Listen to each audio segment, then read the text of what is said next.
Now, coming to you live from atop the Lavender Town Radio Tower, it's the one, the only, PUCL Podcast.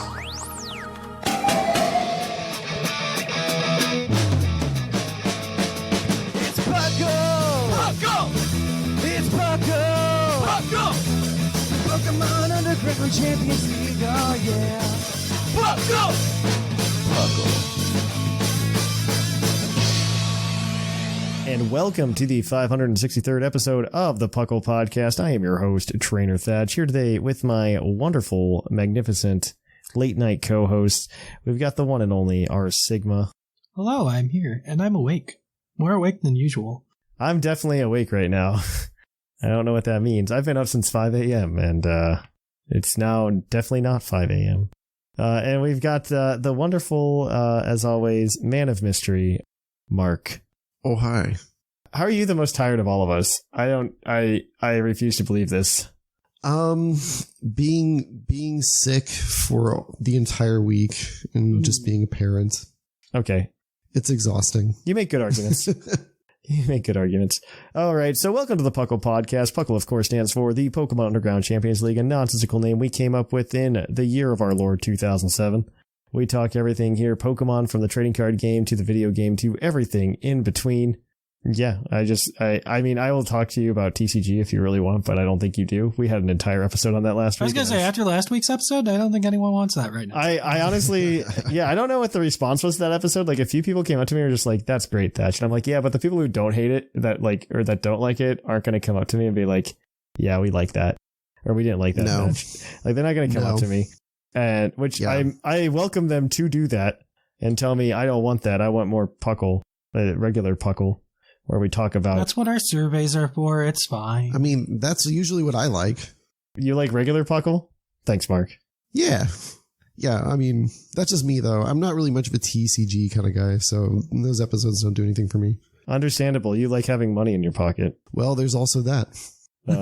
I don't blame you. I don't blame you. But yeah, that's, I mean, mostly like I would talk about what I did this week, but the answer is I have just played a lot of TCG to prep myself. I don't even know why, because like the first regional I'm planning on going to isn't until like December. So it's not even in the format that's currently. It's okay. I'm going to put like, it's technically not in the format that's not being played.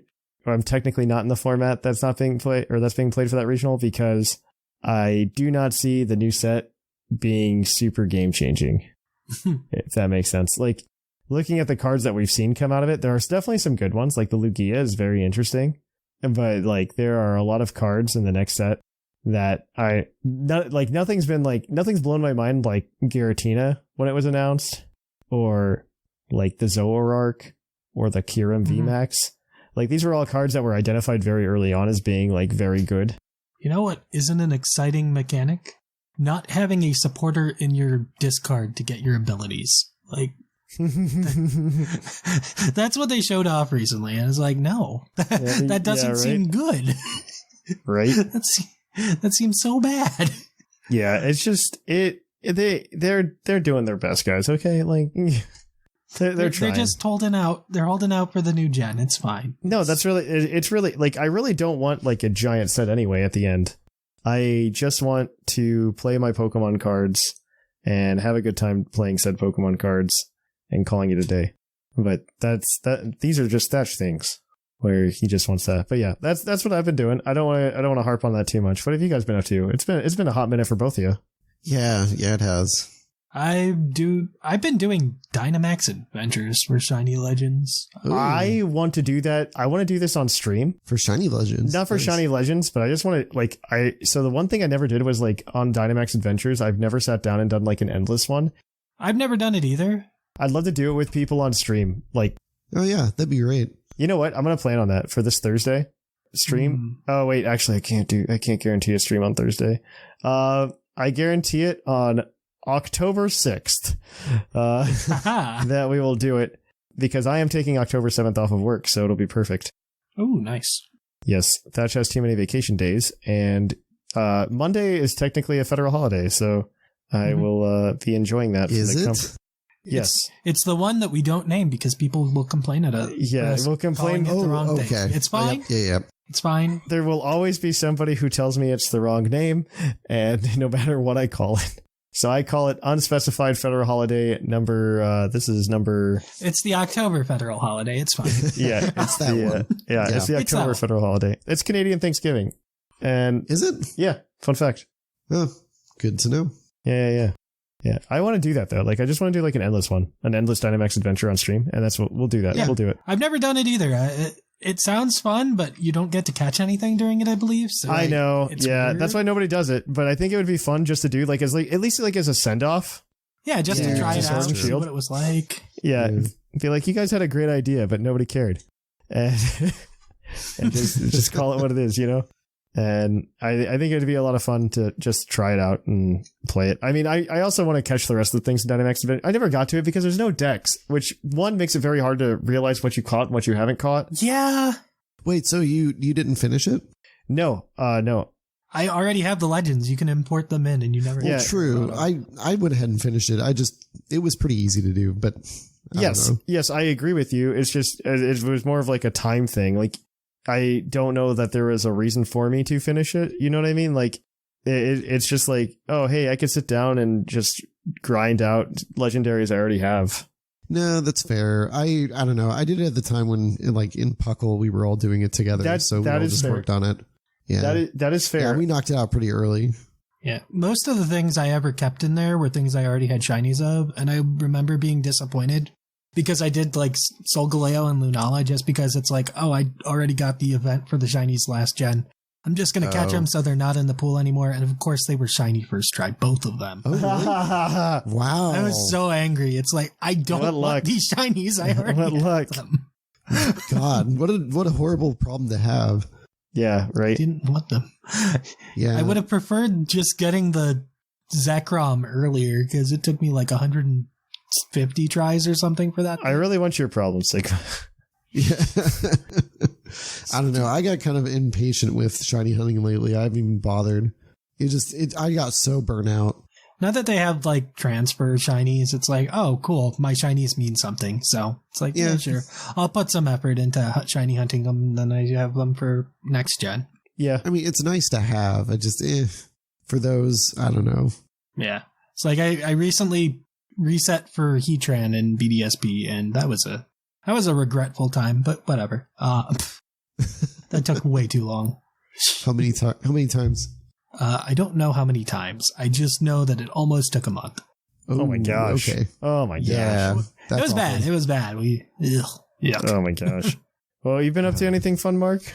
Oh, the never-ending, trying to improve my living decks. But speaking of TCG, a little while ago, I got a package from my mom with all my old cards in it. Like, Oh god. the first couple gens. Yeah, that was great. That's cute.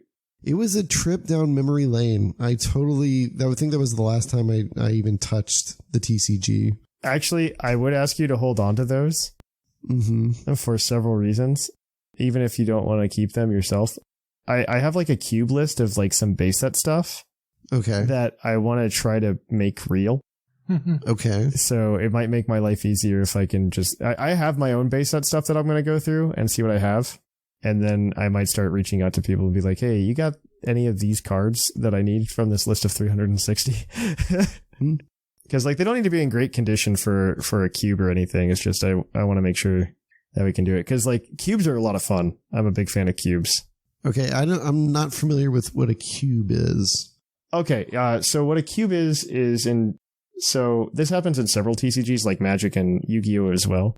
But it's specifically really good in Pokemon because they have this format in Pokemon that's or a format in like other TCGs that's called like draft play, where what you do is you get a bunch of packs of Pokemon cards, or not Pokemon cards, but Magic or Yu-Gi-Oh cards, and these are card games that like will actually work with this. And what you do is you crack the pack and you grab one card out of it, and then you pass it to your left or to your right. And then you do this a couple times until you have, 40 cards or something like that you can build a deck from. Oh, okay. So it's just like a random shuffle of cards and building a deck around Yeah, it. but you're building it as you go. Yeah, you're building it as you go and you're making decisions. And so Pokemon's really bad at that because if you've ever opened a Pokemon booster pack, and you've ever built a Pokemon deck, Pokemon decks are typically like 66% trainer cards, and booster packs are 10% trainer cards. Oh, You're lucky if you open one. Yeah. So it's very hard to make a balanced deck out of that. So what you do instead is you essentially make the packs yourself in what's called a cube. Oh. And so what it is, it's a set of like 360 cards that you end up making 36 10-card packs out of. Oh, okay. And so you do it that way. And then you just shuffle them up. You make the packs out of the shuffle, and then you randomized. You randomize it, and then you build decks that way. And it's a fun format because everybody's essentially on a level playing field, and you get to have some fun times. Like even you might enjoy something like this, Mark. Even me. Even you, Mark. I mean, it does sound interesting. I don't know. It's been a very long time since I've played. If you've ever played, but like if you play the base set stuff, I feel like it's more amenable to people who haven't played in a very long time because it's cards that they remember. Sure. And we've done it a couple of times, like in the Discord. Oh, really? In Discord, because I have the cube set up on Tabletop Simulator. Mm-hmm. So we just hop into Tabletop Simulator and we just go from the cube. I have a couple other cubes built, but I think it'd be more expensive to build something like the Delta Species cube I have, which Delta Species is like this era of cards where like Pokemon had the wrong types. It was essentially regional forms before regional forms existed. Okay. Like there's an electric for alligator line. It's pretty cute. I think that's probably my most disappointing part of the EX cards in the Scarlet and Violet set is they're supposed to represent terrestrialization and they're not off type. I think it's too early to say that yet. The ones they showed were not off type. I hope we get some off type EXs. I don't want to say it until we get there that is the case, but we'll see. But yeah, I've been mostly focused on that. I want to go play some video game though, because I want to play some like OU and before it dies. Oh yeah, absolutely. I mean, that's not a video game. That's on simulator. Sadly. Right. Yeah, unfortunately. I mean, why would I go play? I don't want to go play. The format is really bad. It is. On cart. The format on cart is really bad. I think doubles is awful. Singles is like at least somewhat manageable. Yeah, it's absolutely awful. I don't know that I want to play. I want to play BSS or VGC right now. And even then, it's kind of mute to play VGC because like they killed the circuit for it this year, which is kind of disappointing. Mm-hmm. Which is why everyone stopped playing, and there's like no teams out there. That's why our bulk of the episode is only ever BSS right now, because we don't have teams to go off of. Yeah, it's so pretty bad. It's pretty bad. I am not. I'm just not a fan of what's happening right now with that, and I'm waiting for. Because, like, I miss playing competitive, man. I really miss playing OU. Well, I mean, it's just a few months away. The reason I stopped playing OU the first time was because of the timer issue. Mm-hmm. Because I really like playing OU on cart. I love testing a team on Showdown and then bringing it to cart. I have a lot of fun doing that. And they kind of took that away from me. I guess you could do it for VGC, which is okay, but I don't know. VGC is a little bit different. Because there's the era of like the quote unquote like official tournament crowd that's in that. Mm-hmm. And the attitude's a lot different than like when you play OU. I don't know. The OU one kind of just, I don't know. I like feeling like a rebel because I'm fighting against the system. That's just where I'm at. I don't know. But yeah, that's fun. We should definitely talk. I hope you enjoyed your cards. I did. It was great. I'm still missing a lot of them, though. I used to have a lot of Japanese cards. Oh. Yeah, those are mostly gone still. Sad. So, fingers crossed, I get to find those at some point. Yeah. All right. Well, I think this is a good place to wrap it up. We're going to kick things on over then to the news.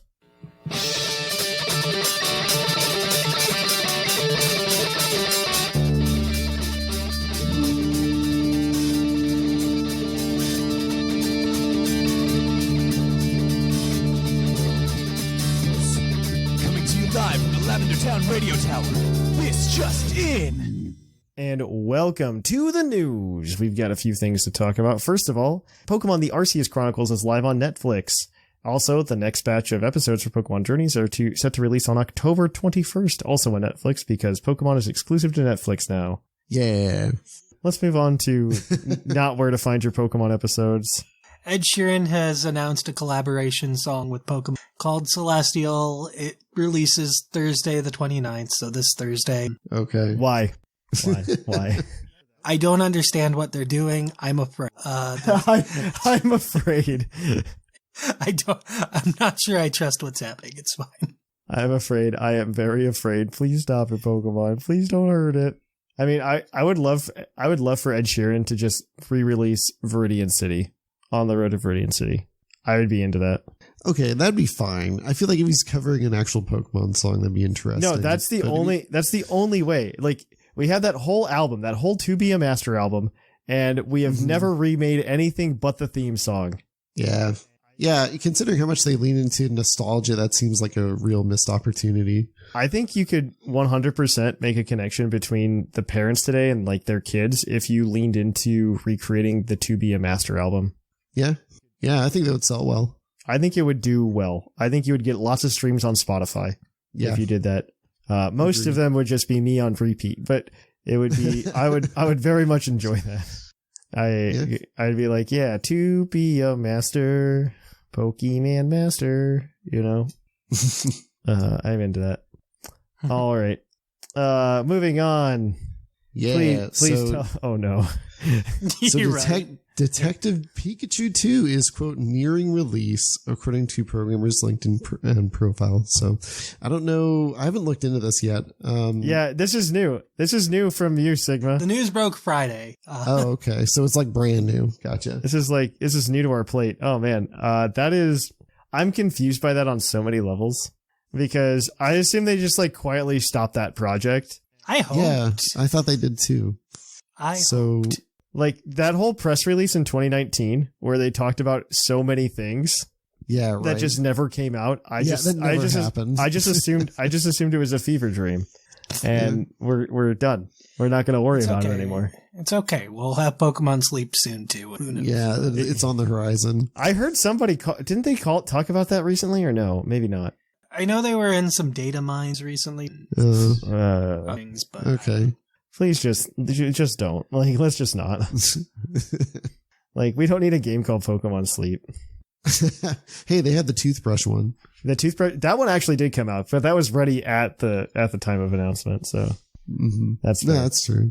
All right. I guess because there was news about this week, we should, I guess, talk about it. It was like the big news story this week. It really was. Yeah, it was all over social TCG media. Cheating. Yeah, TCG cheating went wild. But yeah, the Pokemon Company International has no issue with fans or creators playing Nuzlocke after Kit and Krista said they offered to do a Nuzlocke for Nintendo Minute, and TPCI told them it was on the same level as ROM hacks for them. So where did that even come? Where does any of this come from? This was from their podcast. Someone asked. Right. No, I saw that. I saw that. So Kit and Krista did Nintendo Minute, and so since then they left Nintendo. I don't know if they left Nintendo or if they Nintendo they left. They're I don't know if they left. I don't know if they left or if Nintendo was like, yeah, no more Nintendo Minute. I don't know which one came first. Oh, it could have been either. And so then they went on, and now they essentially still do Nintendo Minute, but their own way and free of Nintendo's leash, which is kind of fun because they get to do some fun things.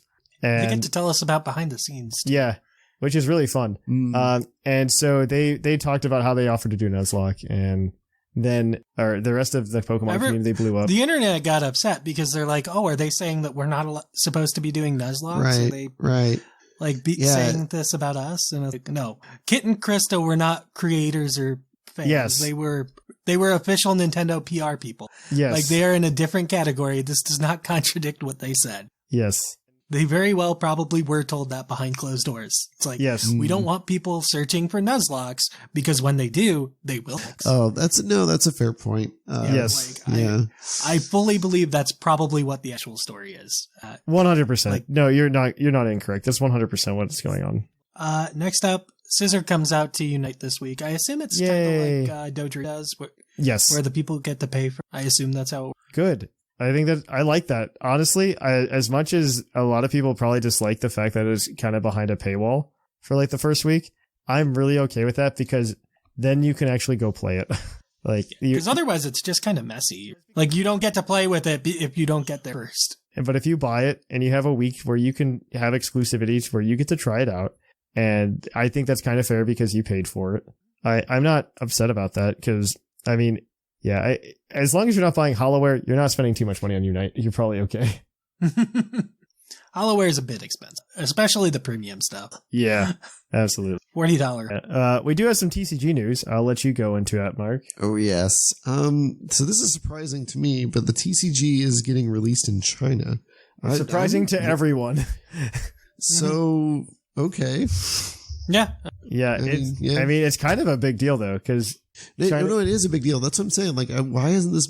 Like, Pokemon's been around for this long. It's just now getting... It's hard to get things into China. It's really hard to get things in China. It's really hard.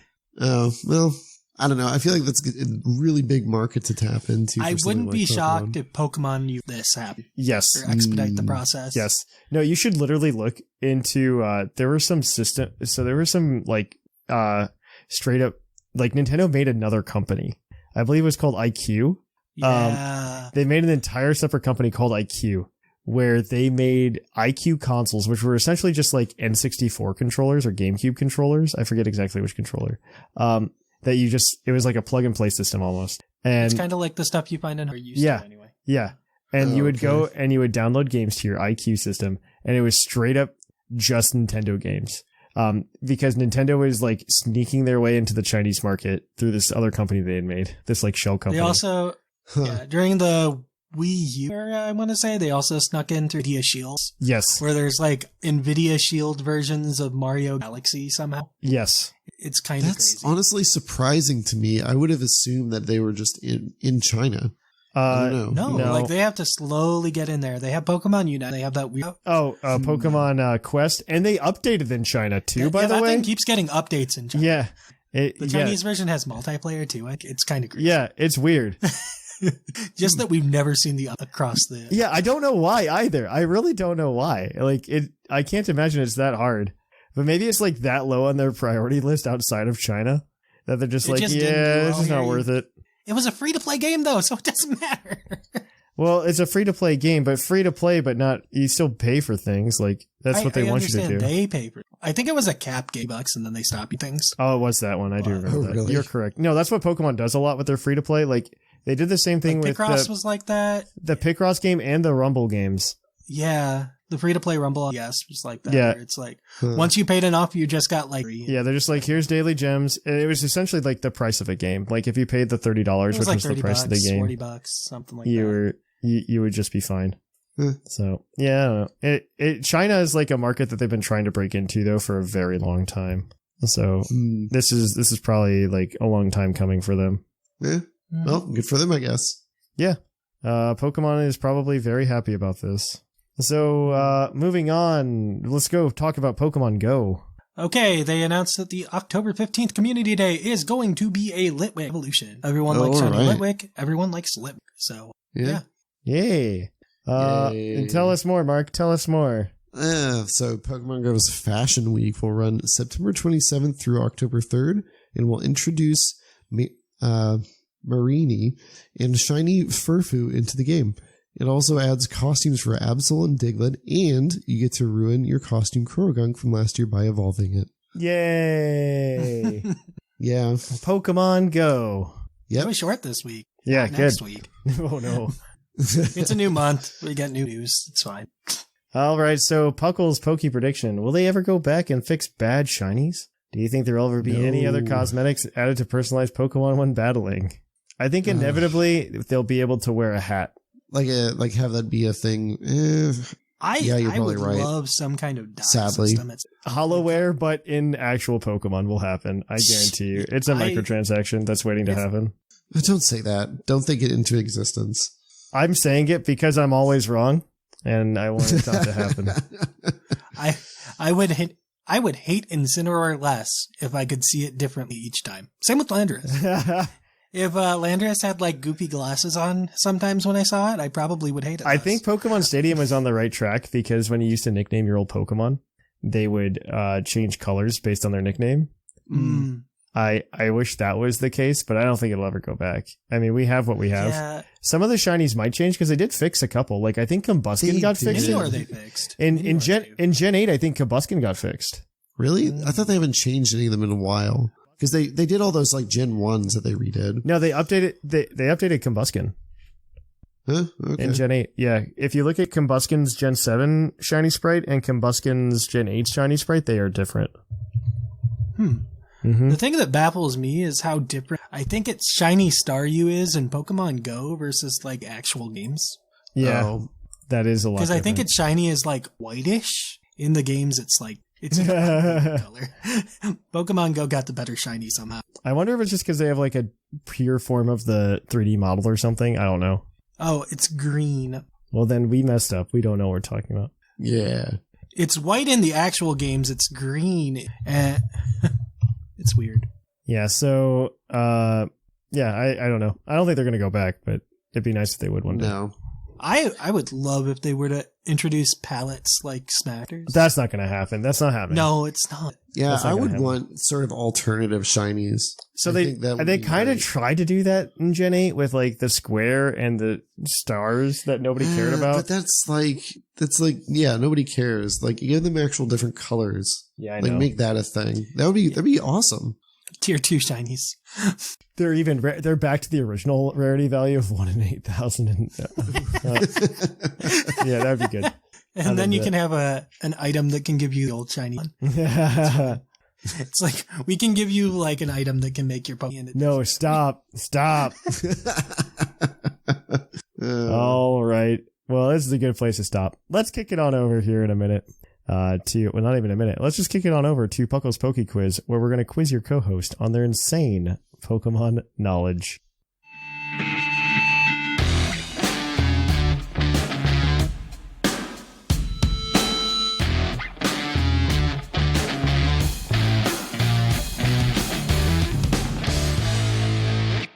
Hello and welcome to the Poke Quiz, the part of the show where we quiz your co-hosts on their insane Pokemon knowledge. I'm Professor Snag with the rules.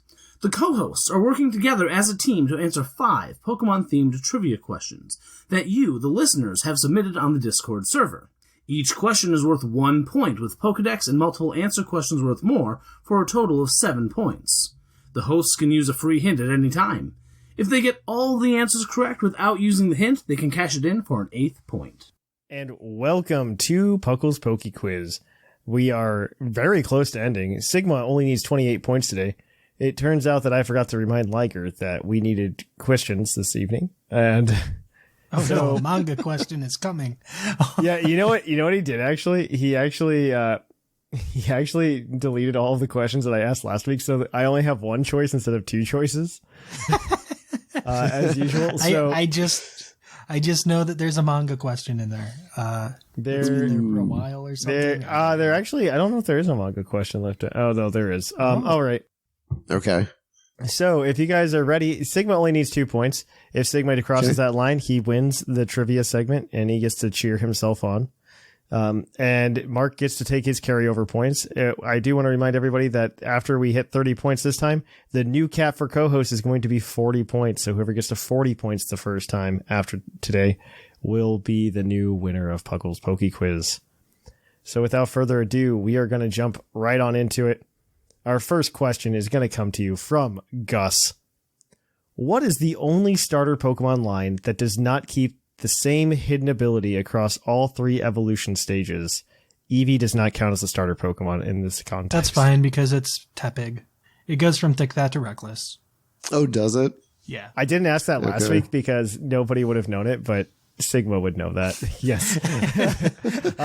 So the answer is I had the a hidden Tepig line. ability living dex I was working on. It's fine. I absolutely knew Sigma would know this. So the answer is the Tepig line. Tepig and Pignite have Thick Pat, and Emboar has Reckless. So that is 1 for 1 for you.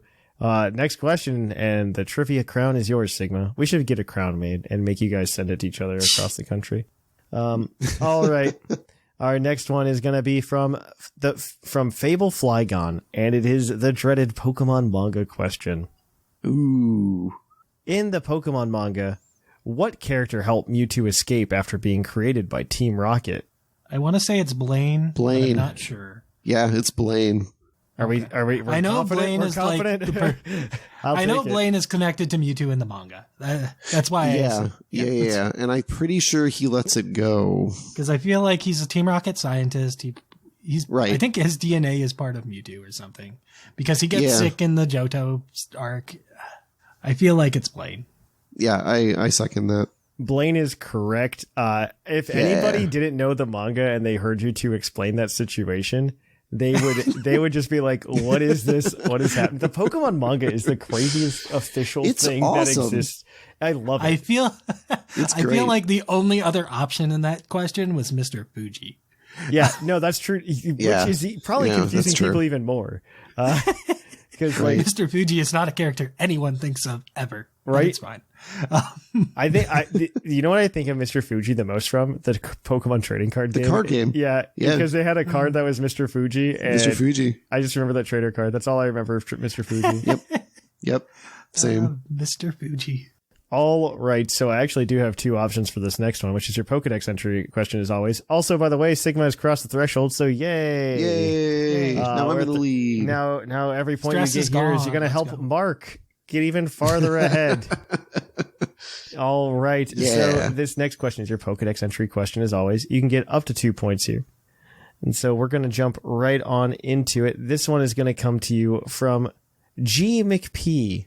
Its Pokemon Black entry states, a smart and sneaky Pokemon. A pair may work together to steal eggs by having one lure the parents away. Who's that Pokemon? Oh. Huh. Sneasel comes to mind because Sneasel likes Same. That was where my mind went as well. I am not good with Pokedex entries for the first hint. So I'm okay I think if we both are going to go with our gut here, I think that makes I'm the okay most with going sense. Sneasel and getting another hint. Yeah, same. Sneasel is correct. Okay. Well, there you go. Sneasel is what I know of steals eggs. That is Right. I think that's Yeah. the only Pokemon that talks about stealing eggs. I think it is. I wouldn't be shocked if a snake Pokemon were talking about Ekans stealing eggs. talks too, about but eggs, I Does think. it? I don't think so. Yeah, I think so. I think Snakes it don't does. work in teams though. So Yeah. Unless I'm misremembering that. I could have sworn one of their dex entries had something to do with eggs. Oh, well, the second entry we had today, by the way, was from Legends Arceus, and it states, this Pokemon shares roots with its Hisui counterpart. But unlike that species, this one is spiteful in personality. I hypothesize that the water and earth can affect this Pokemon's mind and body. Well, I mean that that's would have something. narrowed it down significantly. All right. So this next question has 5 answers. I only need 4. For every 2, you get 1 point. If you get all 5, you can cheer yourself on, Mark, because right now you're 4 for 3. yes. So this is from Batista. What 5 Pokemon introduced after Generation 5 can legally exist without origin marks? The blue pentagon, Arceus symbol, etc. Huh. Wait, can you read that one more time? What 5 Pokemon introduced after Generation 5 can legally exist without origin marks? Like the blue pentagon you got from Gen 6. stuff Okay, like I got that. you. Okay. That's an interesting one. There are 5 Pokemon that can do Probably this. after Gen 5. Something that evolves out of something like a new evolution, right? Oh, is that what it's said? Yeah, I think that's what it is. So actually, it's like saying Ursaluna, Weirdeer would be one, right? Ursaluna and You have Weirdier's to one. lock them Ursaluna in, would be obviously, one? and then I'll give you strikes. Okay, or so not. Weirdier. Weirdier is correct. So Ursaluna's another. Ursaluna is also correct. Yep. What else? Sylveon? Sylveon is also correct. Oh, That is yeah. 3. Yeah, you only yeah. need 1 more and you can finish, but there are 2 more. Okay. Trying to think of what else is at the end of the Arceus decks. Because You're going to kick yourself. probably. What else can evolve? Clover. Cleavor is also correct. There we go. That is 4. Okay. The 5th one that you missed was Mr. Rhyme. Oh, yeah. Yeah. That one's Because dumb. Mime I'm okay Jr. does not have a Yeah, regional, yeah. only Mr. Rhyme. with that. So that gives you so far you are 6 for 4. You guys haven't used the hint yet either. So you can go for a perfect 8. So Let's do it. Your next question is your base stat question, as always. In Pokemon Red and Blue, out of all of the Pokemon you battle at the Indigo Plateau, Elite Four and Champion, which one has the lowest base stat total? Ooh, okay. That's a good question. I like that question. Sleeve, give me more. Man. Give me more. I like that question. too. I like that question. This is the original Gen 1. So I have a Original question. Gen 1. Okay. Did Bruno have an Onyx? He can't did, answer didn't he? Yeah, he had an Onyx.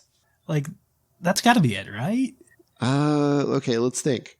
Agatha had 3 Gengars, so it's easy to cross Yeah. her off the list. Yeah. So Like 3 Gengars and a Vileplume, and Arbok might be up there, yeah, I don't know though. Is it less than Onyx? right? So Uh, right, yeah, right now this is hard. I don't think it's any of. Did Lance have Dragonair? No. I don't think it was Pidgeot. No way. I don't know. Should we use the hint or no? I think so. I think we should use it. Yeah. Okay. Just because Red, Blue, Yellow have the issue of having the special stat combined, so there Right. could be something we're not thinking about. Yeah, you're right. That's a good point. Okay, let's use the hint. This is a dual type Pokemon. I don't know what type of hint to give you here. Okay, so it's Okay. not Arbok. Cool. So it's Onyx, So I'm feeling I guess. Onyx. Yeah. Onyx is Okay. bad. It doesn't have special attack. It has speed and defense. It has no attack Right. either. No. Or HP. It has It's the just same fast defense. for no reason. I think it has the same defense as Cloyster does, but it doesn't have the offensive stat stall. So, or this, I think Cloyster's the same speed too. Like, it's kind of awkward. So I think it's Onyx. Yeah, let's lock that in. Onyx is correct with a base stat total of 370. I think it gains 15 special attack later to 385, but doesn't matter. It is still the lowest. It's unevolved. It's Right. trash. It's Exactly. the first boss Pokemon. It's Yeah. fine. I think the second lowest is Agatha's Haunter with 405. Oh, she has a Haunter too. Yeah, she has a Haunter. So, but either way, you got it. That's a perfect 8 right there. So, Sigma, congratulations. And I guess Yeah. congratulations to you too, Mark, because you have now grabbed the lead with a strong 8 points. Catch up. Yeah, they do need to catch up. All right. Well, on that note, we'll listen for more Puckle's Poke Quiz next week as we bring you more questions. Until then, we're going to kick it on over to the topic. We have another review this week from iTunes from Boy Jeff. Amazing, 5 stars. I just started listening this year, but I've loved it ever since. Well, thank you for that. And if you would like to review us wherever you listen to the podcast, we would really appreciate it. It would help us out. On top of that, you might be able to be right on the show. Well, until then, we're going to kick it on over, guys, to the topic. And welcome to the topic. Our topic today is going to be Pokemon difficulty, and us just kind of going through our memories of talking about what we thought were some of the more difficult times in Pokemon that we've been through. Not in terms of just like hardship, but just in terms of gameplay. This came up because Sigma remembered that I was talking about the difficulty of Pokemon Stadium, which I think is still very difficult, by the way. I think round 2 is difficult. I think round 2 is fine. definitely difficult on the Gym Leader Castle. Round 2 is a real challenge. Round 1 is like, okay. Round 2 is pretty bad. I played rentals in a stadium a lot just because outside of like Prime Cup, which I think is the level 100 cup that you can do, it's like I didn't have Pokemon for it. Exactly.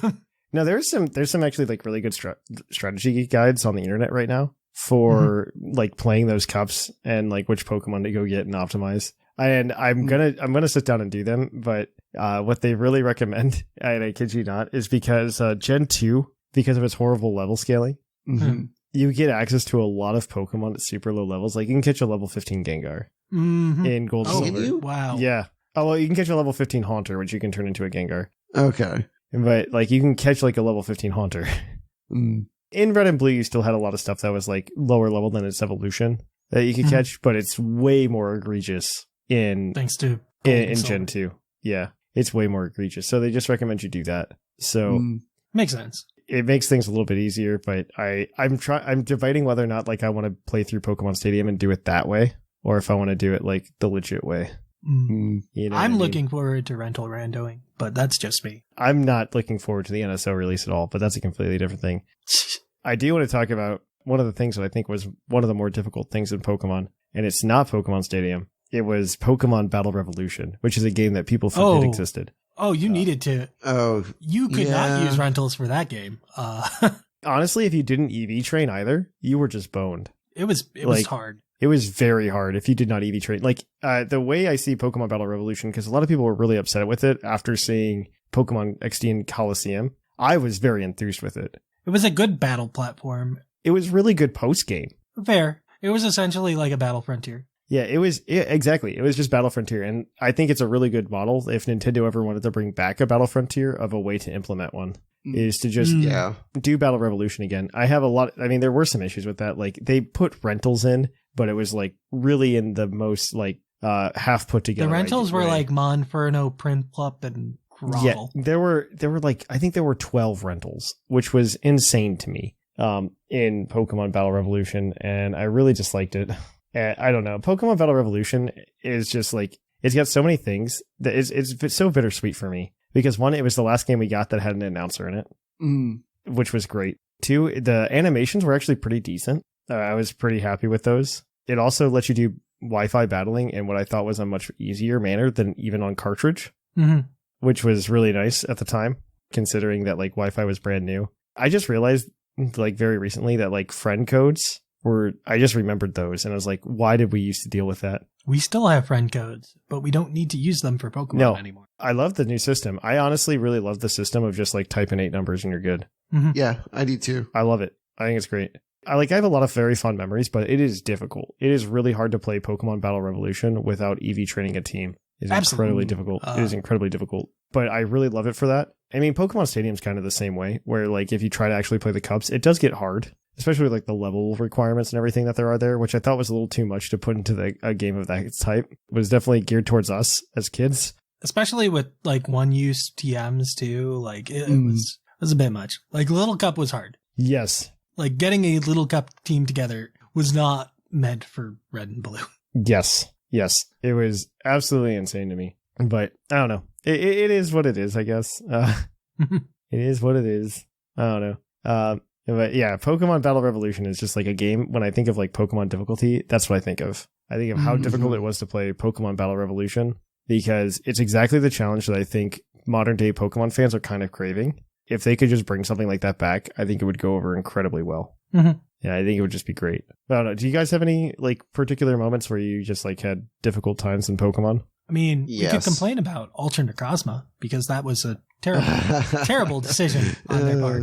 And I don't know how they decided that was okay. I think it's honestly terrible implementation too on their part. But I think Ultra Necrozma would have been a fine post-game boss. It should have never been before Elite. Yes. Yes. Like, I agree. It's just been the formula of Pokemon games though, since honestly Gen 2. Where they're just like, oh, hey, we're going to put the legendary Pokemon in front of you after Gym Badge 7. I think because they want you to use it at the end game. Yeah, they want you to go through the Elite Four and feel good. Yeah, I mean, it's to give you that sort of like final bump at the end of the game if you really need it. Honestly, I never use them. No. I usually don't. Sometimes if I like it enough, I'll add it to my team. Like in Gen 3, I don't usually add Kyogre because it complements the Blaziken I always pick pretty well. Okay. Because between Blaziken and Kyogre, I just stomp through the Elite Four. But that makes sense. Usually I don't bother with adding them to my team. I just always feel dirty doing it because I'm like, oh man, I'm going to mess up the EVs we got through the game. And like, I just would never do it because I'm like, maybe I'll want to use that Pokemon. And then obviously never do it. Yeah, you never do it. Right. Yeah. See, for me, I love Gen 2. Don't get me wrong. But like you already touched on, like the leveling issues are just so stupid in that game. And it really just makes it like such a pain to play. And like, especially like to get to Red. I don't know. I remember like that getting to that point was just such a giant pain. I didn't want to do it. And just such a grind. Yeah, that's not difficulty based on challenge. When you're playing Gen 2 or when you're playing Heart Gold Soul Silver? That's the question. That's my question. I guess my follow-up. Oh, well, I would say both. I did do the Heart Gold Soul Silver one not too long ago. And I ended up just kind of using the cheap way out of it because I was like, eh. I think my question's more hitting on like, because I remember, I'm going to agree with you that Gen 2 is very hard. I will also fall back on my age-old argument of I think we're all playing Gen 2 wrong. I think back on Gen 2 and I never think about grinding as a kid. Well, not as a kid. I think I approached the game much differently back then. Yeah, I definitely, well, I think it's also because we played it the right way, but that's it. I don't want to get into that argument. I really enjoy looking at Gen 2 through those glasses. Like it's a little bit rose colored, but also like you have to remember, like you played Pokemon like maybe like an hour at a time at most. I don't know. Right. I don't know. I definitely had my bench sessions. I'm not going to disagree with you. I definitely had bench sessions. I still very vividly remember, it's one of my strongest memories ever, is when I was like, I don't know, when did Silver came out in like the year 2000, right? Yeah. Near the end, it was probably like in the fall, because I remember getting it like a month after it came out. That was the last time I didn't get a Pokemon game at release, by the way. Because what happened was, like, I was doing martial arts as a kid, and my mom picked me up on on a Friday. It was like the Friday after we'd completed martial arts, or completed the class. It was at the end of October or something. And my one friend around the block, he had gotten the game like as soon as it launched, essentially, and he played it, and he let me play it a little bit, and he really liked it. I really enjoyed it as well. And so I was just like, oh, Mom, I'd really like to get something like that. Like, maybe I'll have to wait till Christmas or whatever. So she surprised me with it, like in some day in October. And I remember going home. It was maybe like 7 o'clock when we were done with that on a Friday. And I remember just like curling up in a beanbag chair and just like binging that game for like the next like 3 hours. Yeah, because I remember I already had Crocnaw by the time like I hit save. Oh, nice. I don't know how. Like, I've gone back and played Gen 2 since. Yeah, that's actually pretty impressive. Especially since Croco now is the late of it. Totodile evolves latest of the three of them, yeah. Yeah. Well, it's probably because like I did like the kid thing of like, I'm only using the starter right now thing. I mean, that works really well for Johto. But yes, it does. Yeah. I have like rose-colored glasses doing the grinding in that game. Because, like I said, like you have your bench sessions, but you also definitely had the moments where like you just did it in the car, like from point A to point B. I don't know. We all also had a lot more free time. Yes. Gen 2 is like the one gen I would like to try playing through with the XP share on and see what it's like. Yes. Yes. Well, it'd be a lot easier. That is the one game where it's like EXP share. It's like, yes. I played this game before and I know yes. Yeah. Please. My thing is, and I think that this goes to the heart of like a quality of life thing for me, is I think playing through that game again made me realize that like having XP share is a good thing. To me, like being hard is not the same as grinding. Like grinding isn't necessarily hard, it's just tedious. Like to me, that's like not difficult. You know what I mean? Yes. That's why I want XP share in that game. So like when people are talking about like wanting more difficulty, specifically that game. Right. And like, I feel like that would have made a big difference. It would help. But I don't mind playing with it otherwise. I don't think we'll ever get that game with XP share. I think the closest you'll get is like a Legends game. Yeah, we'll see. I'm very curious on what they do with Gen 2. I mean, it's what's next. I think they're gonna touch on it again, in the not too distant future. We can hope, but I don't know. I'm not gonna hold my breath. Like they did Let's Go, but also at the same time they could just put like gold, silver, crystal on like NSO and call it a day. I think Legends is the best way to go. And honestly, I think it's too early for like a Gen 5 remake or anything. Please don't. Are people calling for that? Yes. After Gen 4 was announced, yes, they did start. I don't think it's as nearly as bad as like the whole. Okay, so like the way I see it is like after the Sinnoh remake people. The Sinnoh remake people were another level above. Like, but I think the Hoenn remake people were a level above the Sinnoh remake people. I'll even go as far to say that I think the Johto remake people were even a level above the Hoenn remake people. They were just lucky that the internet was an isolated place back then, and social media was like in its infancy. They were nuts. I remember it being crazy. I remember forum boards being like that too. Yeah. I remember it being crazy though. Do you have any others? I can think of like a couple, but I have a couple. BDSP's Elite Four was actually a challenge. Honestly? Okay. Yes. Okay. So like BDSP, as much as we ragged on it, and as much as the community's ragged on it, as much as everybody has forgotten that it exists, I think it's the most challenging Pokemon game they've ever put out. I actually agree. I actually hard agree. Like, it doesn't start till the Elite Four, but once you hit the Elite Four, it's like, hi, I'm here for you now. Yeah. I'm going to disagree with you because I think even the gym leaders were difficult, at least from like, so like a bunch of people in the Dunsparce gang like got together and did we did Nuzlocks and we raced. Oh yeah, we did this. We did a point system. We did a point system and we were just trying to see who won, which it was me, but that's a different story. You're not here to brag. It's fine. I like pulled it out of my butt. It was a completely different thing. But okay. Honestly, in terms of like a vanilla Nuzlocke, I think it was the hardest game. It was one of the hardest games because the gym leaders, especially if you go in blind, not knowing like what the gym leaders do. Like that they put items and actual move pools on the Pokemon, yeah. And the Pokemon are actually like, they actually like made them competitive to some extent. And if you're playing it with like a little bit of a handicap like we were, I think it was enough to make the game an intense challenge. Mm-hmm. I believe that. I think that BDSP was just a good game in that regard. Like BDSP, the only thing I wish it would have done is it would have taken some elements from Platinum, like the Pokemon pool. I have 3 things that I think they would have helped BDSP. Yeah, Platinum. I think they should have had regional forms. I think that should have been that would have been nice. Yeah. It's not hard to do. Right. Yeah. Well, after playing PLA, I don't have much confidence that we're going to get like regional forms of everything in every game again, like they did in Sword and Shield. Like, I just don't think it'll happen. No, at some point, having multiple... Not in every game, no. Having branching evolutions on your regional forms makes things difficult. Like having Sneasel have 2 different evolutions based on which form it is. That's dumb. That's the part that I think is going to stop us from being able to carry regionals all the time. Like, if Meowth is in this game, you might not necessarily get Galarian Meowth. You know what I mean? Mm-hmm. Mm-hmm. I think that's a very real possibility. Yeah, like your mask made it complicated.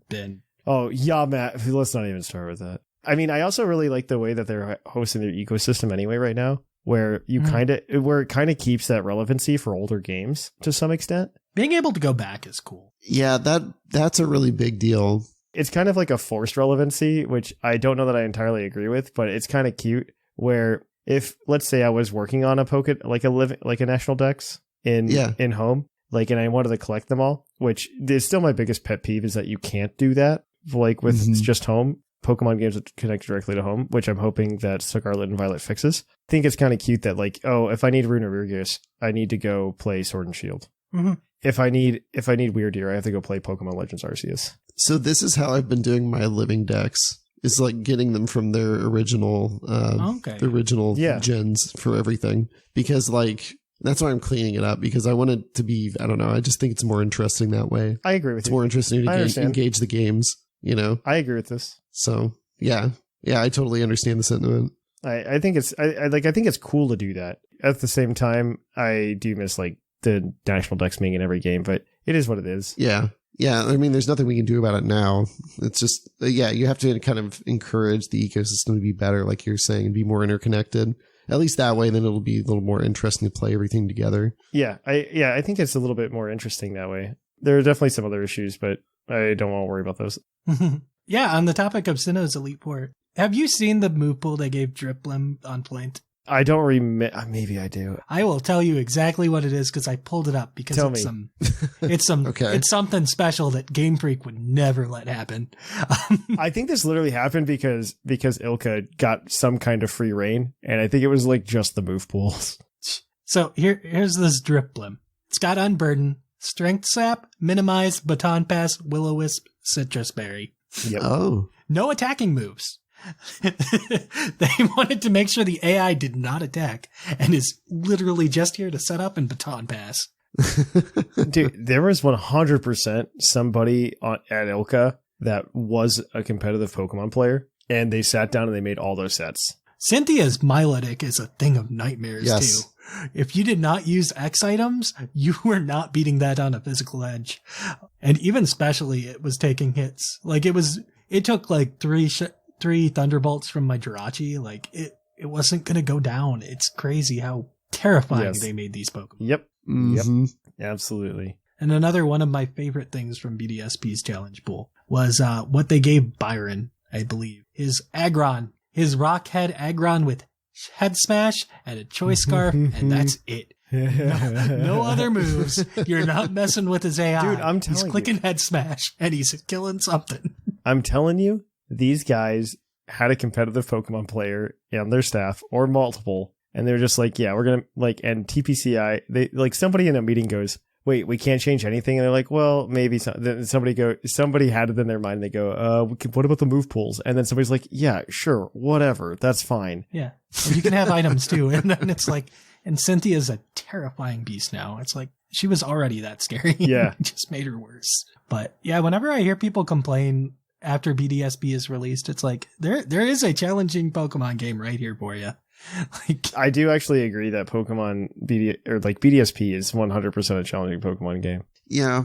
it is easily the most difficult Pokemon game that they have put out in years. Yes. That and I think Legends Arceus. Legends Arceus is final boss. I think Arceus is in a different way. Yeah, well, I mean, you had like the battles and the battle system, which was hot garbage. The battle system, that was a big problem. It was not made for Pokemon trainer battles, and that made trainer battles difficult.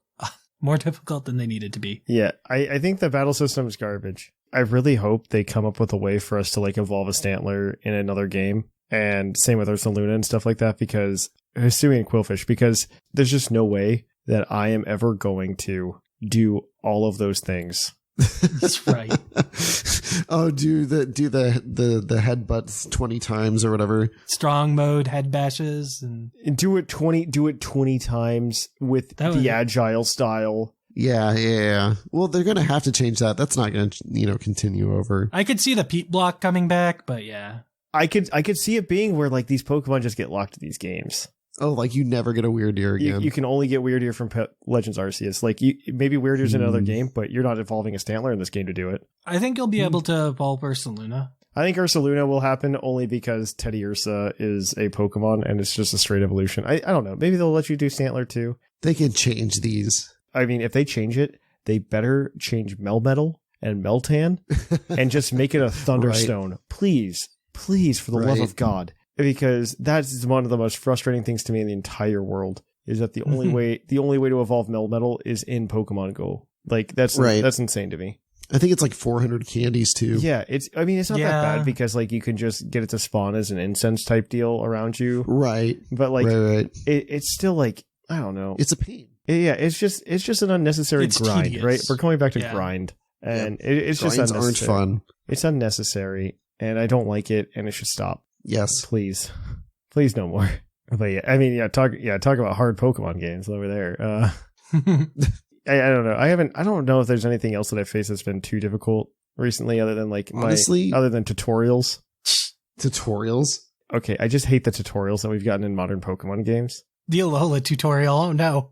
All of Melee Island. Oh. The Alolan tutorial is the worst. It is the worst. It is the greatest villain in that region. It is the worst. I just started a replay on that, and man, I forgot. It's not a good time. That one's pretty bad. The one that honestly, it's just because like the cutscene pacing is absolute garbage. It's a little bit better in Sword and Shield, but Sword and Shield I think is just as guilty. Absolutely. Sword and Shield was like one hot battle too many at the beginning, but I hope to God Scarlet and Violet. Legends Arceus at least like didn't rein me in too much, but I hope to God Scarlet and Violet doesn't have me at some point, because I have done this multiple times when I've started playing Pokemon games recently, where I just go, just let me play the game. Yes. I'm still a big fan of how Sword and Shield did the catching tutorial, where if you caught a Pokemon before you got to the catching tutorial, they're like, oh, cool. See ya. That would be great. You know what's worse is like, you look at Gen 2, like OG Gen 2, they respected the fact that you might have played Pokemon before in that game, unrivaled by any other game. The guy that teaches you to catch Pokemons right outside of New Bark, and you walk up to him, and he goes, hey, do you need me to teach you how to play Pokemon? And if you say no, he's like, okay. And that's the end. You just move on. I don't think we've had I think there's like one game that's done that since. I mean, I understand teaching you how to catch the starters at the beginning of Legends Arceus, right? Yes. Because it's new controls. Yeah, Arceus was different though, because it's like a whole new system. Also, that game's like infinitely more engaging. Mm-hmm. Yes. If you look at standard Pokemon, which I still love, Legends Arceus is a great game, but I still love regular Pokemon. But regular Pokemon is, for the lack of a better term, it is just like a menu scanner when you're in the battle and you're just scrolling through a menu, and they're showing you how to scroll through a menu when you're learning how to catch a Pokemon. It's absolutely boring, And there needs to be an option to be like, hey, I know what's going on. There just needs to be. Yes. No, I totally agree, because you're right. You end up sitting there like, oh my God, like this isn't the first time I've played this game before. Yes. Please let me skip. Literally just let me play Pokemon. Yeah. I hope the cutscenes aren't super egregious in Scarlet and Violet either. Especially when it's front loaded. I don't want to complain about this. I don't want to complain. I want to do a complaining episode. I want to talk about things that were hard in Pokemon. I mean, I think that's pretty legitimately like a complaint for, Difficult. being hard on yourself trying to play the game. It is difficult to sit through if you want to replay the game. Yes, exactly. If you want to revisit the game ever. Yeah, it's like 2 hours before you hit like the first town in Sun and Moon. It's absolute garbage. Yes. I think it was like 45 minutes to get to your first Pokemon Center because I did it so many times for events. And it's so bad. It's so bad. Because I think you have to do trainer school. And I hate trainer school so much. I'm terrified of starting Scarlet and Violet and going to trainer school because that's where the entire game is based out of. And it's like, no, I don't want to go back. Yeah, trainer school is pretty bad. I don't want to go back. Trainer school is pretty bad. Yeah, I'm not happy about that. Oh man. Well, anything else? I can't think of anything else. I can tell you what isn't difficult, and that's Let's Go Pikachu and Eevee, where they didn't even give your rival champion 4 moves to go with. Oh, right. I don't want to go through that game.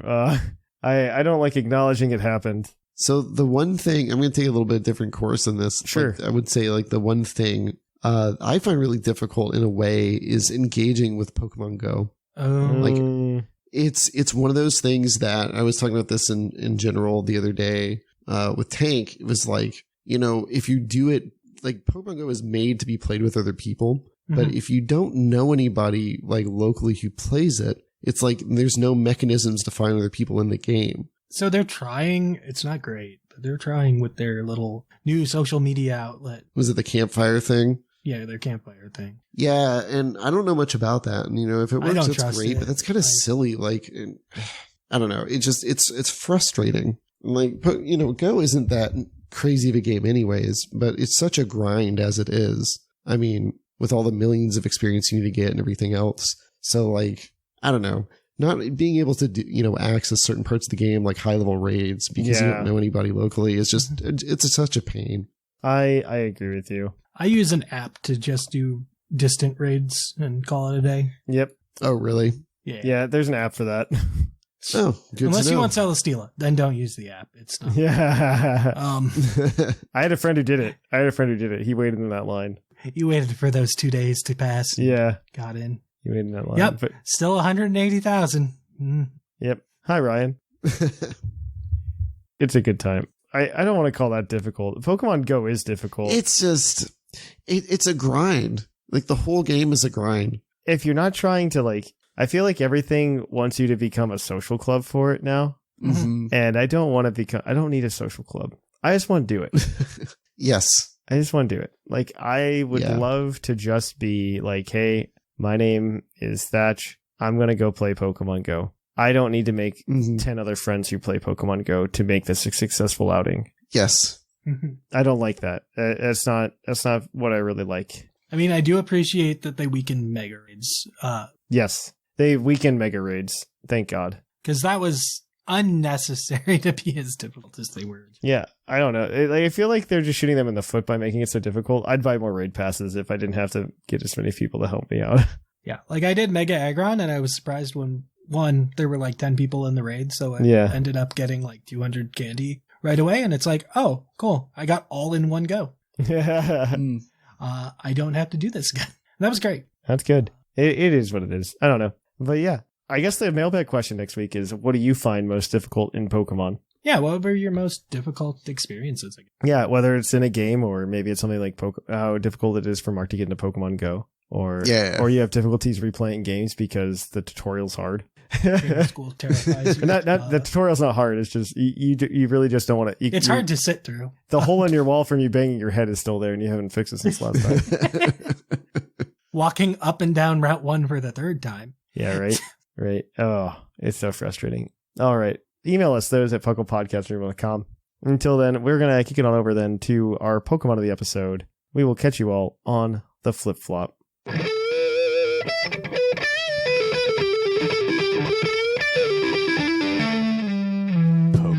episode.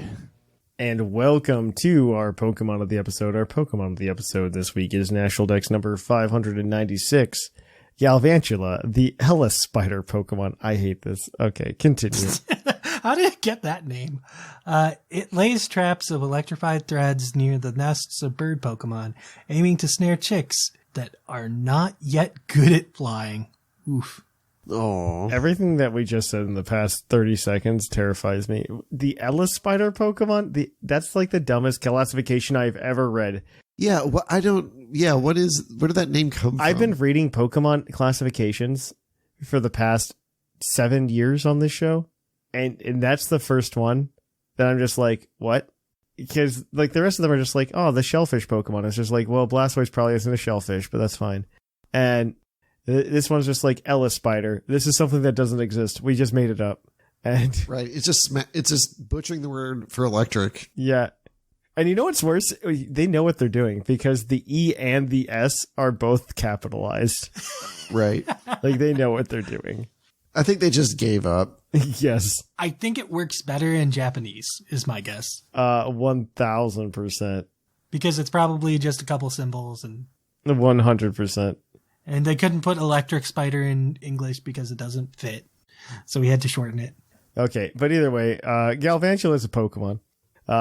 It's pretty decent actually. I love it. I love Galvantula.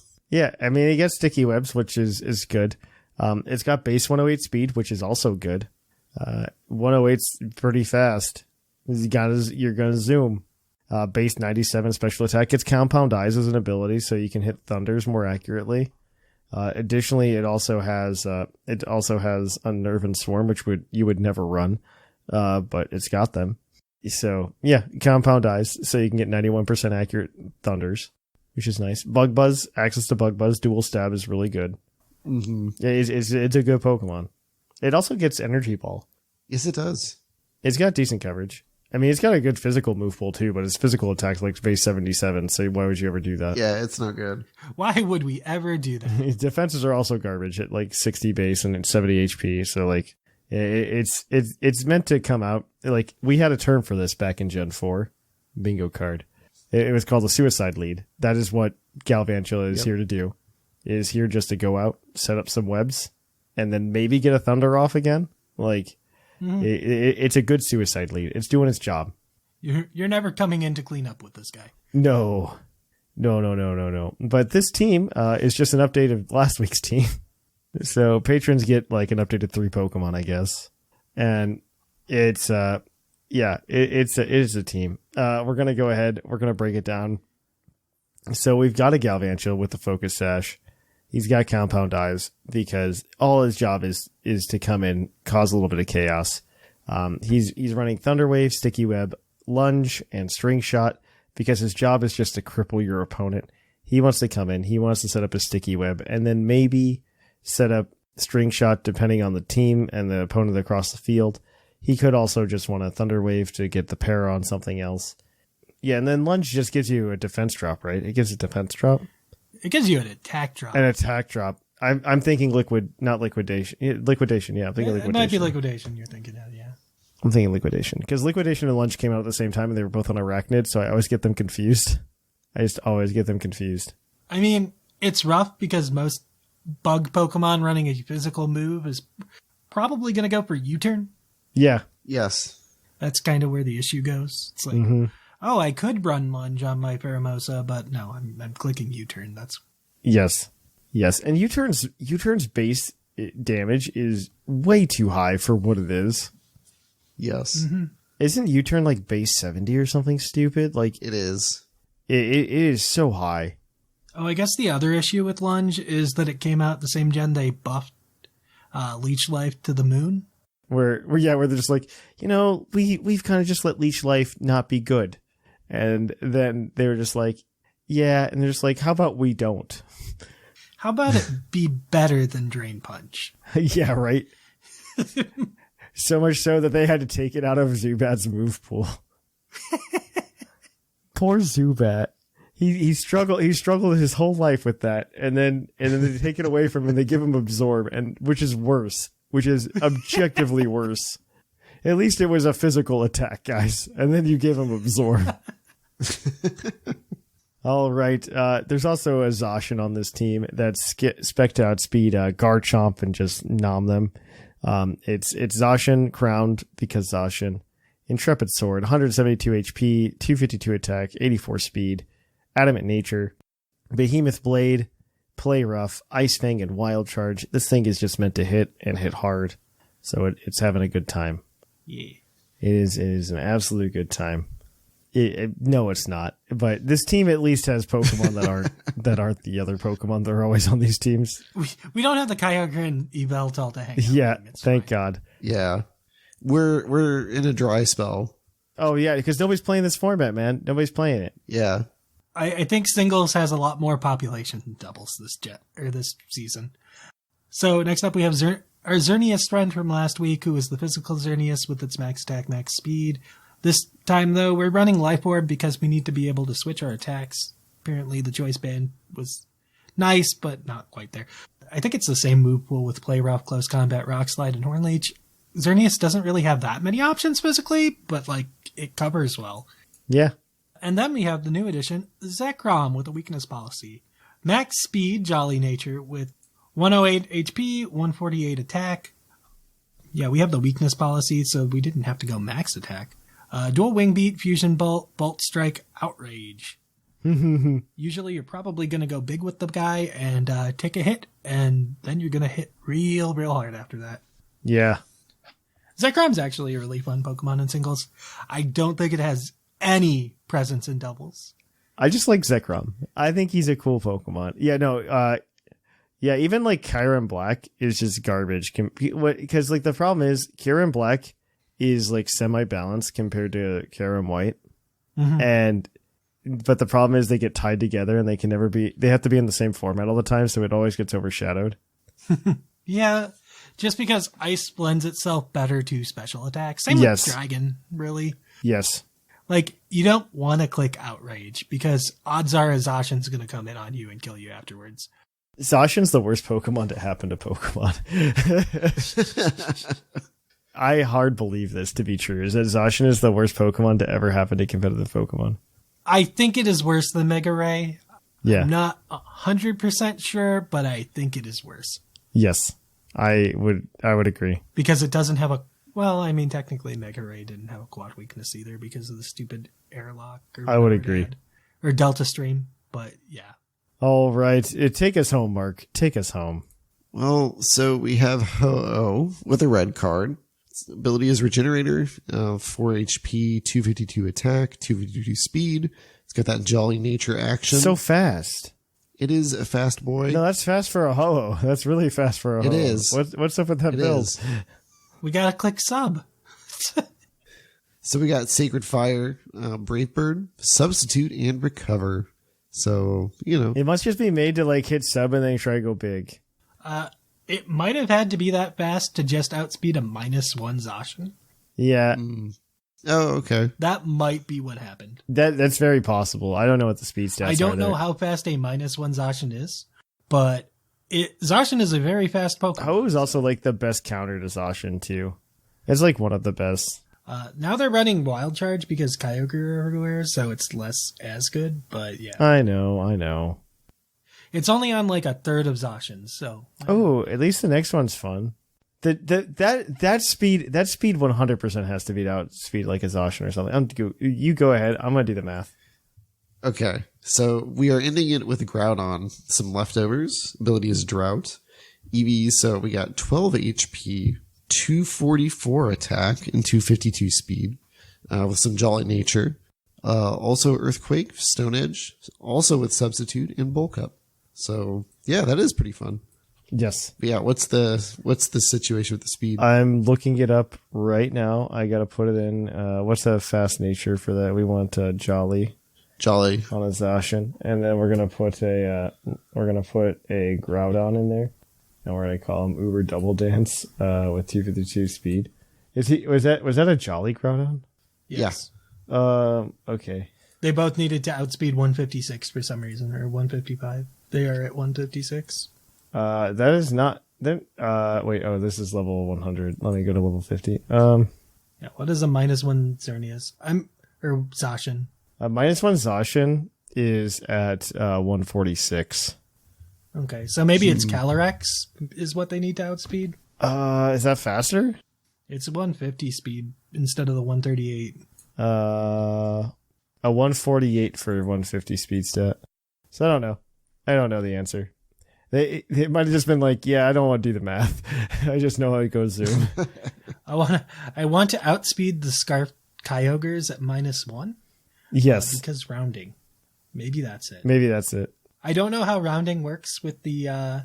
Is Kyogre gonna have an issue with that? Because even if you're wearing the choice scarf, it's not like a half calculation, right? Like, I don't know. So like if you're at base 90 and you're holding your choice scarf, you're still at like 234. So that's even. And so if you're at -1, you hit 156. So you're good. Okay, so you're speed tying it. Yeah. But usually they go modest, maybe? I don't know.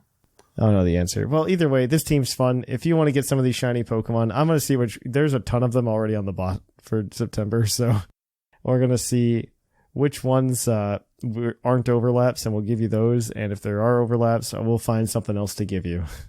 If you want to check this out next week, we'll be back. But until then, we're going to kick it on over to the mailbag. It's mail time! Send in your emails! Mail! And welcome to the mailbag. The mailbag's a part of the show where you can send an email into us at puclpodcast@gmail.com, and we will probably read your email on the show. Go ahead. We typically have a mailbag question every week. Last week, we wanted to know what your thoughts were on either on Lost Origin or on Nintendo or Pokemon Stadium coming to Nintendo Switch Online.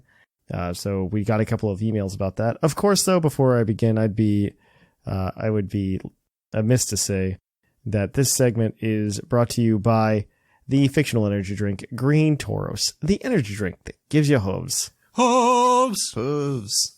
That's the correct energy. And as always, we'll give the Green Tauros badge to anybody we think sparks good conversation. So without further ado, let's jump into these emails. Our first one this week is going to come to you from 2Crow48. Hello, Puckle crew. I hope everyone's doing well and had a good week. Before diving into the mailbag question, I just wanted to say that I really enjoyed this week's episode of Diving into the TCG. I haven't done with anything in TCG in years, as I was more of a collector than a player, and as I grew up, I lost track of the expansions and stopped. A few months ago, I decided to pick up a couple of booster packs to remind myself of the fun of opening them, but instead I was only reminded of disappointment by getting nothing exciting. Okay, so like, that's kind of true, but I've learned to like take things with a grain of salt, especially if you're in like the competitive scene. So I don't know, for those of you at home who haven't opened a lot of booster packs, you usually get like a Pokemon, they're Pokemon live codes, but they work for Pokemon TCG Online as well. You get these code cards, and these code cards come in two flavors. There's one with a white outline and one with a black outline. And if you get the one with the, I forget which way it is now. Sigma, correct me if I'm wrong. I have no clue. I opened so many booster packs. Also, I don't know what it's like now with the character rares as well. The character rares are agnostic to the color. Okay. Probably because they have the same weight as a regular foil. Yeah. Or something. So if you have pull those codes and the border around the card is black, that means that you probably didn't get a rare, but you can still pull like a trainer gallery. I also found out Radiants were agnostic to it as well. But if you pull it out and the border is instead white, that means that you've pulled like a holo or a V. Huh. Something shiny is in your rare slot. Yeah, is if the card's white, so you can just always tell that way. Which is, I mean, it's a fun way to be able to tell. But at the same time, like if you know what cards are good, I still tell my wife, like, even if we like start pulling stuff and we realize like, oh hey, it's a card that means that there's not anything good in it, or like there's nothing shiny. I'm like, well, there could be in this set. There were a couple of rares, just like general rares that were good to get. Comfey is a good one. Same with Cramorant. Stuff like that. I'm like, we could always pull one of those, and those end up being like $1-2 cards. Plus, you have character rares now too. Yep, and character rares can just show up at any time. So even though he says he got nothing, he might have pulled a Comfey or a Cramorant, something of that caliber. As for the competitive aspect, it never appealed to me, so I was pleasantly surprised to see how much I enjoyed the full rundown you all did. It piqued my interest into watching some of the TCG during the next regional to see how I like it. So thanks for doing something a little different. I really liked it. Well, you're welcome.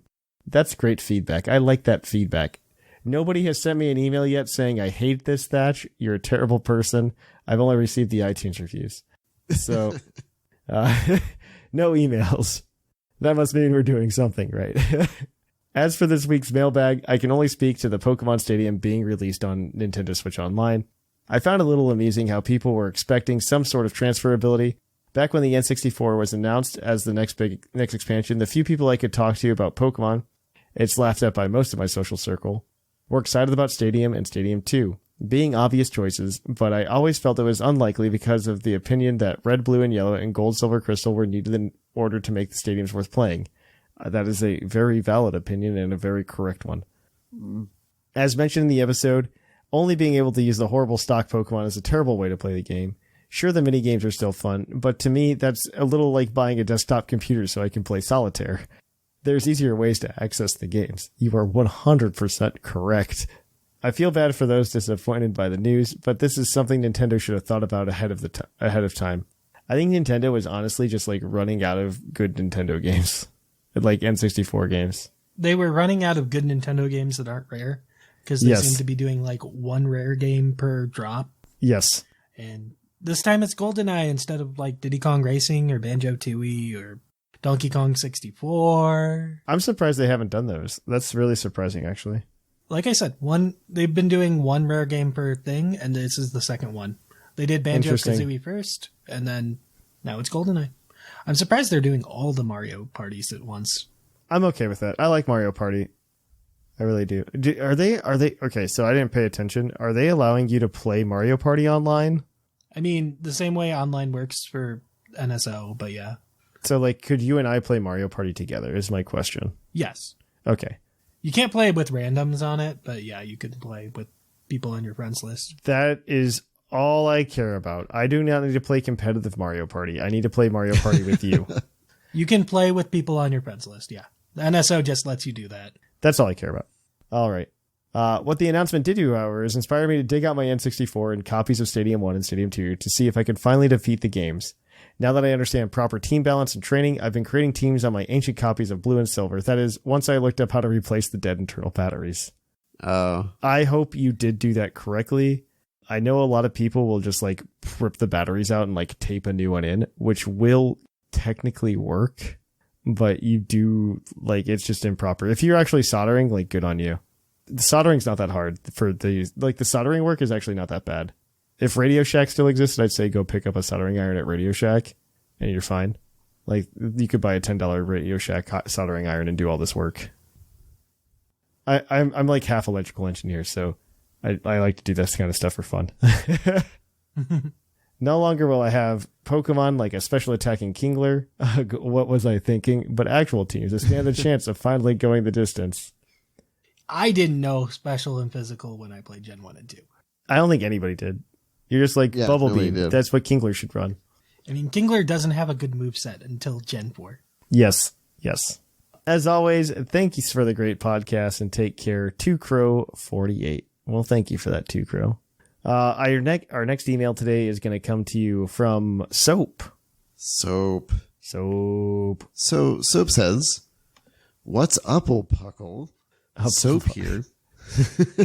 I think Pokemon Stadium on NSO is a really fun opportunity. However, it's unfortunate to be stuck using rental teams on a game that was so obviously made with the intention of bringing in other Pokemon. However, initial release or re-releases always have the option of added features later, however unlikely it may be. In terms of Lost Origins, it's always exciting to get new options, and the card art is fantastic. Just look at the Aerodactyl. As someone who has just begun to dabble in TCG, I really enjoy getting to see how the community picks apart all these new cards and turns them into decks that make me sad when I try and knock out my daily challenges. So, until next time, your antibacterial buddy, Soap." We appreciate that, Soap. The challenges are awful. I'm kind of excited for Pokemon Live in terms of that, because like we're going to get something more akin to like the Pokemon Unite style Battle Pass. And I kind of want that. I don't know. I like that goal better than the ladder we have on PTCGO now, where it's just like, hey, get 2,000 points and get a full art trainer. Yeah, full art Zinnia. I don't know. The Pokemon company is like really bad at reacting to like cards that are good. You know what I mean? I hate that they never reward you for playing normal type Pokemon, and yet they keep making good normal type decks. That's true. I am very frustrated that I don't know, they're just always very slow to respond. Like, and I kind of understand in terms of like the league battle decks that they put out, because they need to wait to see what deck is good and then print all the cards and then put it in a product and send it out. Like that's why we're getting Mew VMAX, now instead of 6 months ago, and that's why we're getting it. I mean, thankfully, I think Mew is one of the very rare like evergreen decks that we're gonna have for a little while. So the thing that Magic calls it is it's a super parasitic mechanic. Yes, because they aren't printing new cards for it essentially. Yes, like it has like 50 of its 60 cards that will not change. Yes, 50 of its 60 cards are in its set and will rotate when Mew rotates. Like, it's a parasitic mechanic. Yes. There are no new Fusion Strike support cards. There's no new Fusion Strike Pokemon coming But out. It doesn't need it. It just doesn't need exactly. it. That's the problem. It has everything it needs in its set.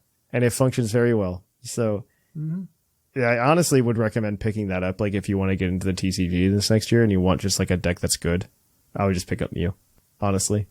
The same thing with the ladder, though. They're just very slow about it. I hope the challenges are better. But let's wrap up the show with this last email from Trev. All right. Oh, hey, Puckle Crew.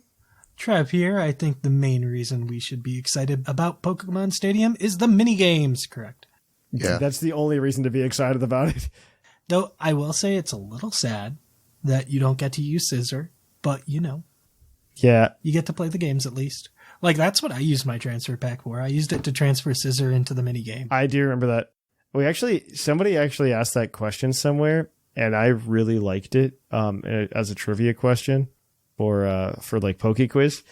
Was it like the Pokemon that gets to transfer only? Yeah, there's 4 Pokemon that are transfer only in Pokemon Stadium, and honestly, I knew the answer to all of them, which makes me a giant nerd. I only remember Scissor. So there's Scissor in the cut one. There was Ammonite in the Togepi roll. Some of them are like really random. In the Ferret game, you could actually use Girafarig in Pokemon Stadium 2. Yeah, I remember that. And the last one's really lame. It's just the Pichu minigame. You can use a Pikachu. Like, oh, yeah. The Ammonite one I honestly never knew about. Probably because I always evolved my Pokemon for the Pokedex and never had a baby. Like, as friends, like, we just like randomly discovered that, we randomly, because like one day we like were playing and we realized they were using Pokemon with like the nicknames we had given our Pokemon or something like that, and we're just like, oh, what? And so like we just started playing around trying to figure out what Pokemon would work with what. Yeah, I can understand a world where no one realizes that you can use Ammonite because like you evolved it and you probably don't have a living dex because organizing those boxes is awful. It's better in Gen 2 than it was in Gen 1. Only slightly. Yes. I think it had the move Pokemon option, right? Yes, it did. It had the move Pokemon option. It was still in a list format, though. So yes. It was not amazing. Gen 3's best quality of life upgrade was the box. Not untrue. Yes. But I guess I'll continue on. Which is exactly what we've been asking for. So even without being able to use non-rental Pokemon and play half the game, how it was intended, I'll still be happy. I still argue that only like round 2 is the challenge. Like you can get through round 1 fine with rentals. You will absolutely. Round 2 you will not. Round 2 takes some luck too.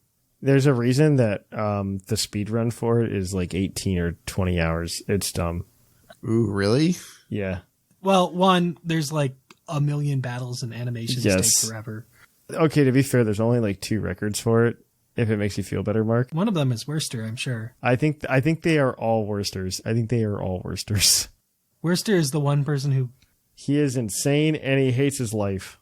I did laugh when he responded to everyone wishing people luck beating it with rentals. And it's like, yeah. I don't know why everyone's wishing me so much luck today. Yeah. What do you think a current Pokemon Stadium should include? I think we actually already went through that when we were talking about Battle Revolution, but I really think it just needs to. I don't know. Yeah, I think Battle Revolution is the answer. Like whatever Battle Revolution was. I agree with that. Battle Revolution with good rentals. Yep. That's what I'd want. If Game Freak /TPCI want to keep battles on the mainline game like VGC, then I can see them not wanting to move all that to one place when they can just keep us buying new games every year or two. It's weird because BDSP didn't force you to get them. Or Legends Arceus, like, they still sold. Yeah, I honestly think the correct answer is, well, one, because nobody cared. Like, the number of people playing VGC is so small. Like, you and I both know this from experience when you're playing in the tournaments, right? VGC's like, what, 20% of what TCG brings in sometimes? Yes, yeah. And that's on, like, a good tournament? Like, I can think of, like, the one regional that I competed in for video game. There were 195 players for video game, and there was something like 1,100 TCG players. Yeah. Ooh, wow. TCG actually probably gets like 1,200 nowadays. Yeah. Like they've grown a lot. The regionals are giant now for TCG. Like VGC has like the first couple of the season big, and then they drop out. Yep. And they're just the same people going to every single one. And, exactly. like there's also a chart out there of like the Masters players in Battle Stadium singles and the Masters players in Battle Stadium doubles. And that's a very stark difference. It's way different, yeah. Nobody thinks that singles is popular, but oh boy, it's popular. Exactly. Yeah, I mean, yeah, it's unsurprising, Mark. Well, I didn't realize it was that big of a gap. A lot of Americans, I believe, think that VGC is bigger than BSS, right? Yeah. I want to comment that I don't think even though that... I think there's like a happy middle ground that TPCI just doesn't want to do. I don't know why. But they could legitimately just make they could make home tie into like a Battle Revolution-esque game. Yeah. And you could just have it there. And then you just update it every 3 years with the new Pokemon. And you make everybody happy. Everybody can battle with their Pokemon. Nobody's upset about this. And you could make it even like the main thing you can make competitive so much more convenient by allowing people to just battle on their phones with the Pokemon they've collected, just like Pokemon Go. I mean, this is a very big pipe dream that will never happen, but you could do that and it would be great and it would be a lot of fun. And you could still force them to buy the new games by just doing the regional decks thing like they have done for years. Mm-hmm. And the only way to get those Pokemon is to own those games. I guess you could have somebody like trade them the Pokemon on Pokemon Home, but that's a whole thing. Yeah. All right, continue. Yeah. Email. Stadium had hundreds of voice lines for every situation and so many unique animations for each Pokemon. I feel like they haven't pushed that boundary at all since Stadium Battle Revolution. You are correct. Battle Revolution used the Stadium assets, but yes, that helped. I don't know if it had the same announcer or not because they updated it for new words, like for all the new Pokemon. Oh yeah, no, I was talking about like the Pokemon models, like the ones in Coliseum were the same ones from like Stadium 2. They were. Yes, you are correct. Like I think they updated probably Espeon and Umbreon a little bit because they were the main Pokemon, but it was rough. I'm not convinced. Actually. All right, I guess he's going on to talk about TCG now. Lost Origin is the first set I've been around for the release of since Cosmic Eclipse back in the Sun and Moon era. That's like 3 years ago. To be fair, the last one I was around before this one was I think Ultra Prism. That was 4 years ago. Yeah, that was even longer. That was the like winter set. I remember that set because I'm gonna run Solgaleo, and that was it. And yeah, that was the 2018 winter set. Or not Solgaleo. I was there was the Duskmane. I like Duskmane Necrozma. That was a fun deck. It was a fun deck. I enjoyed like the Beast Toolbox Metal, whatever it was. I played that. You guys are about to record, so I'll make this quick. Wheeling and dealing PAX Online has been addicting for me. I understand that. And I feel like I've been looking for trades and watching prices in PAX more than actually playing. I'm actually waiting for the public trade. That's the real game. To load as I write this. The TCG online market is something that will both be missed and not missed at all once Pokemon Live comes out. I assume it's coming out when Scarlet and Violet finally releases. I assume it is. I don't think it's going to be the November. No. Okay, so it might come out with the November set just because that's a year from when they said that was going to be out originally. I know. There is a chance, but I don't actually expect it till Scarlet and Violet. I do not think Scarlet and Violet cards are going to be programmed on PTCGO. No. Those are not touching the client. Seeing Cramorant being a huge part of the meta is really cool to see. I don't think you guys mentioned Cramorant at all. No, we did, I think, briefly for Lost Zone. It might have come up when you guys were talking about the Lost Zone engine, maybe? Yeah. And there are tons of viable single prize deck options. I hate that part, though. Right? Seeing a new one pop up is always really neat. There are a lot right now. These are the most. I think this is the most I've seen single prize options like in a very long time in Pokemon TCG. It has been a long time since single prize attackers have been like not just talked about, but actual threats. Yes. I remember when people talked about Mad Party. I don't think it ever got to the real numbers.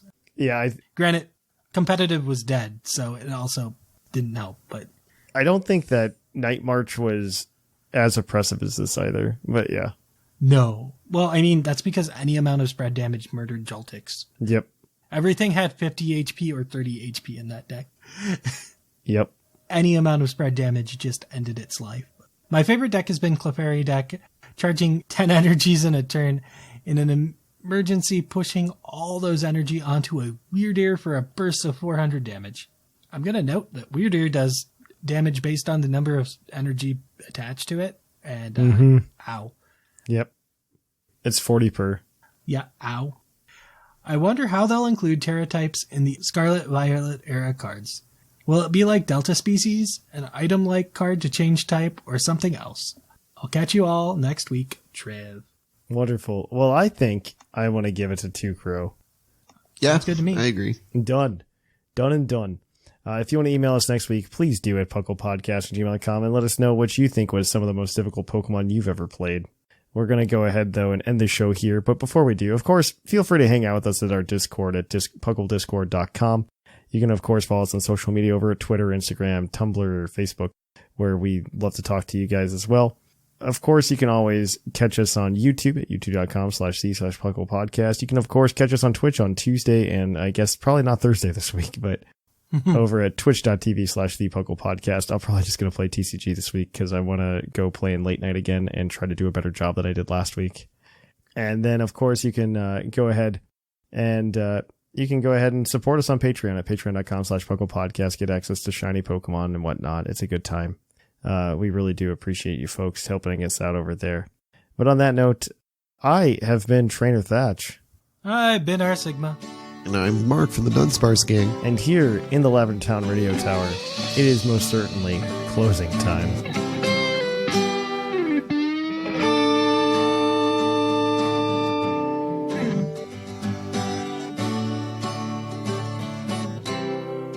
It's closing time in Lavender Town.